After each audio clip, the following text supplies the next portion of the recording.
Hello everyone, welcome back to my channel. If you are new to my channel, I am Connie C Walcott, and in this space my intention is to share with you my living and teaching experience in the Middle East.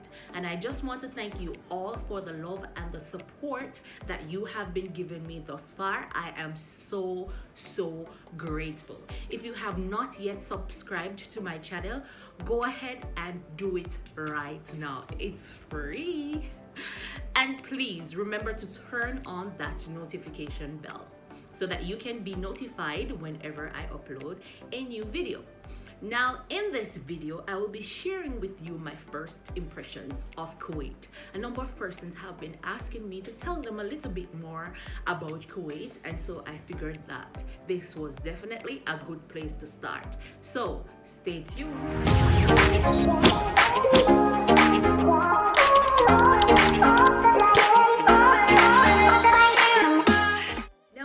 To start from the very first moment I left Jamaica to come to Kuwait. First of all, it took me almost 2 whole days. I have never traveled for so long ever in my life. I mean, yeah, I'm traveling literally across the world, but oh my God. Over the past 2 years, since I have been traveling back and forth from Jamaica to Kuwait, I mean, I have been on 16-hour flights. Can you imagine how exhausting that is? But anyway, I endured it and I tried to make the most of the situation. So when I got here that same night, it was late August of 2018. When we got to the airport and landed here in Kuwait, there was some kind of construction going on, and so we had to use the steps to get out of the plane and then to take a bus to immigration or baggage claim. Now, when I stepped out of that plane, me just did one spin me roll. Let me translate. I just wanted to get back on that plane. A piece of heat. It was so hot. I have never felt such heat ever in my life. It's literally like there was a heater or a blow dryer or something right here on my nose blowing in my face. It was so horrible. I mean, it's the desert and I expected it to be hot, but my God, the heat was unbearable. So anyway, we got through and all of that, and the persons from the team from TESS, they came, they greeted us with a placard saying, "Welcome to Kuwait, yay. We met and we greeted and all of that. And then they took us to our apartment building. Now, when we got to the apartment, I was traveling with another colleague. She's from America. And the gentleman, we loaded the elevator, and apparently the elevator was too heavy because I had a lot of bags, she had a lot of bags, and we got stuck. We got stuck in the elevator. I have never gotten stuck in an elevator before, and honestly, I was low-key freaking out. I was low-key panicking, and I could tell that she was about to panic as well. And to make it worse, the gentleman that was with us, he spoke little or no English. So we were there trying to contact someone, but guess what? No service. There was no service on my phone. And even if there was service, I mean, I just got to Kuwait. I didn't have a Kuwaiti chip. I didn't have internet. I didn't have Wi-Fi. I didn't have anything. So how was I going to contact anybody? But anyway, he got through to someone, and they came and they did whatever they were supposed to do and got us out of there People, I was in there praying. I was like, God, you did not bring me to Kuwait for me to die like this. But that was definitely an experience to remember. Can you imagine packing up Jamaica, coming all the way, traveling for 2 days to come and get stuck in an elevator? That was horrible, trust me. But anyway, we got out. He took me to my apartment. The apartment was very nice and very welcoming. They had a little welcoming package with a little refreshment and all of that. And boy, I was hungry. Whew. But anyway, I went to take a shower. The bathroom was pretty weird, trust me. I've never seen bathrooms like this in Jamaica or anywhere in Jamaica. But that's another story. I showered, and mind you, I was traveling for hours. I was so tired, and so I went, and as I closed my eyes, I heard this loud sound, and I was like, what's happening? Can anybody guess what that sound was? If you have lived in the Middle East any at all, then you should know what I am talking about. It was the call for prayer. Let me give you a little fact. Kuwait is a Muslim country, right? That's their religion. And they believe in prayer, and they pray a few times per day, and you will hear it at the mosque. And the building that I was in was very close to a mosque, so you can imagine how loud it was.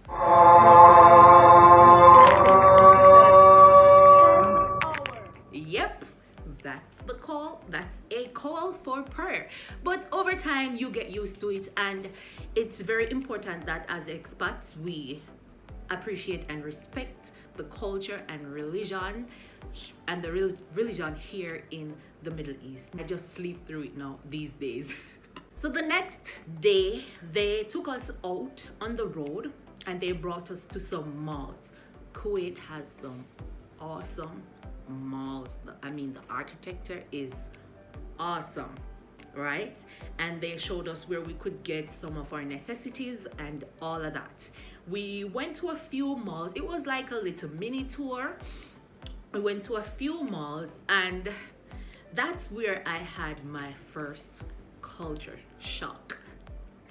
And it was basically seeing how different everything was, how different everyone dressed. I mean, yes, I did my research and I expected a lot of it, but when you actually see it face to face, trust me, it is a different thing. But you know, over time, you definitely get used to it. The next thing I did was orientation, and this is the first time I was actually going to the school.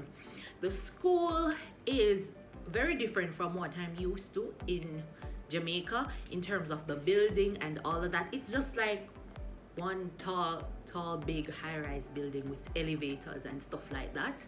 And so they did have stairs because I wasn't gonna go into any elevator at that time. I was still traumatized or dramatized. But you know, so most times I would take the stairs, and it's a lot of stairs. If you want to get, especially from the basement up to high school, which I was teaching at the time, it's a lot of stairs. Now, one of the most annoying thing ever is the sand. And you know me, I just come, so me gone out a door in my slippers. I mean, yeah, it's the desert and I expected sand, but my God, everywhere there is sand. Sand in a pile, sand in a bungle. There was sand everywhere. But over time I learned that, listen, wear shoes, wear closed shoes. And sometimes, even when you wear closed shoes, sometimes the sand find itself in your shoes same way. I've never seen this much sand in my life. I mean, in Jamaica, I mostly see sand when I go to the beach, but here in the middle, it's literally sand everywhere. I don't think I've ever seen dirt here, and I'm not exaggerating. I honestly don't think I've ever seen dirt here at all. So a lot of persons normally ask me if I have to dress like a Muslim, and the answer is simply no, not in Kuwait. Maybe in some other Middle Eastern countries, but not in Kuwait. And for those who don't know, most times, especially the women wear hijab and abaya and the men wear their dish dasha. That I knew before coming to Kuwait, but as I said, seeing it face to face makes you, you know, look at it a little different. But I have worn the habaya before, and it's very comfortable. I can see why these Muslim ladies enjoy wearing it so much. It is so comfortable. But no, as expats and as teachers, we aren't required to wear it, but we are required to dress modest, and I plan on doing a little video zooming in on that a little bit more. But in addition to that, I must say the ladies here are very fashionable. I mean, their style is a bit different from the Western side, but trust me, they are very fashionable, and I do admire the Middle Eastern fashion. You hear me? Yeah. All right, food. I have not tried much Arabic food, but I think the main dish here is masbouche. I can't pronounce it. I really cannot pronounce it. And the Arabic language is another thing. It's not a major problem, but as a teacher, I struggled a little bit with calling certain names, but over time, you listen and you learn. Now back to the food. So it wasn't difficult finding certain foods here, but I definitely could not find some of my favorites. They do have a few American brands here, but then again, I don't really like American brands. I just love Jamaican food. But I did travel with a lot of necessities like my seasoning and stuff like that. So finding food was not a problem. And I think I mentioned that in my Q&A video, where I stated that, you know, you can find a lot of American restaurants. So if you feel like eating out, you will find good food.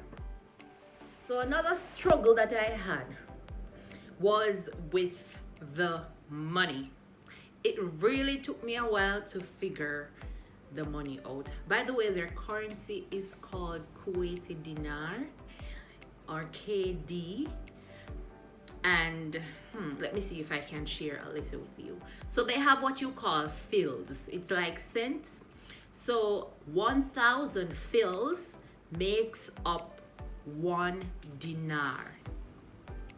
So 1,000 fils makes up 1 dinar, and I think the highest bill that they have, the largest amount, is a $20 bill. So it's not like in Jamaica where you have a $100 bill or a $5,000 bill. Here in Kuwait, they have the $20 bill, $10 bill, $5 bill, and they have quarters and halves. Yeah, quarters and halves. I'm gonna show you. So I don't have all the bills to show you right now, but this is a $10 bill. Why does it look upside? Yeah, so this is a $10 bill. This is a $1 bill, and this is a quarter. Yeah, they have quarters here. Now, when it comes on to taking taxi in Kuwait, I actually like the taxi service here and how taxis actually operate.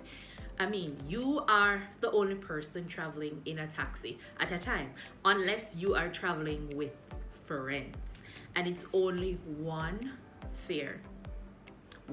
So if the fare is 1 KD, for example, to travel from my apartment to school, then even if it's 4 persons in the car, you only pay 1 kg, and you don't really have to worry about getting squished or anything like that. So I definitely enjoy that part of it. Overall, Kuwait is a beautiful, beautiful country. I've not yet gotten a chance to explore Kuwait that much, but based on what I've seen so far, it's a beautiful country, and I will definitely be taking some time to really explore Kuwait and show you more of what Kuwait has to offer. But overall, my experience here has been good. The only thing, yeah, I miss my family and all of that, but I've met some awesome people. I've worked with some awesome people from all over the world, and so I'm definitely grateful for that. I'm grateful for the cultural experience. You have some very lovely and awesome Kuwaitis, and I'm just loving the experience. So stay tuned for more. I will definitely be telling you more about Kuwait and my experience here, my living and teaching experience here. If you liked this video, give me a thumbs up, like, share, comment, and subscribe. Until next time, I'm your girl Connie. Peace out.